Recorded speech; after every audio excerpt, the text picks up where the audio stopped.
অবৈধ থ্রি হুইলারের দখলে খাগড়াছড়ি পৌর শহর। তীব্র যানজটে ভোগান্তিতে বাসিন্দারা, প্রতিনিয়তই ঘটছে দুর্ঘটনা। দ্রুত এসব অবৈধ টমটম বন্ধের দাবি স্থানীয়দের। জহুরুল আলমের তথ্যচিত্রে ডেস্ক রিপোর্ট।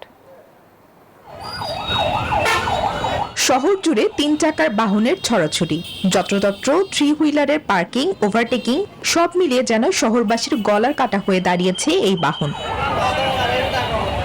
শহরের পৌর শাপলা চত্বর, চেঙ্গি স্কয়ার মোড়, কোর্ট বিল্ডিং ও পানকাইয়া পাড়া মোড়ে প্রতিনিয়তই লেগে থাকে যানজট। অদক্ষ ও কম বয়সী চালকের কারণে অহরহ ঘটছে দুর্ঘটনা।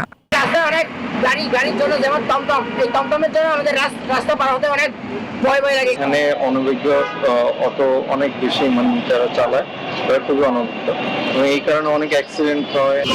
জনসংখ্যা, সেক্ষেত্রে টমটমের সংখ্যাটা বেশি হয়ে গেছে। ব্যাটারি চালিত এসব বাহনের কারণে একদিকে হচ্ছে বিদ্যুতের অপচয়, অন্যদিকে পৌর কর্তৃপক্ষ হারাচ্ছে রাজস্ব। এই টমটম এবং ইজি বাইকের আধিক্যের কারণে সাধারণ পথচারীরা এবং ক্রেতা বিক্রেতারা কোনোভাবেই নির্বিঘ্নে চলাচল করতে পারছে না। ট্রাফিক বিভাগের হিসাবে শহরে অবৈধ টমটমের সংখ্যা প্রায় ৫,০০০। এখানে গাড়ি থাকার কথা ধরেন ১,০০০, কিন্তু গাড়ি আছে ২,৫০০, আর বাজার বাড়ি এটা ২,৫০০ থেকে হয়ে যায় ৫,০০০।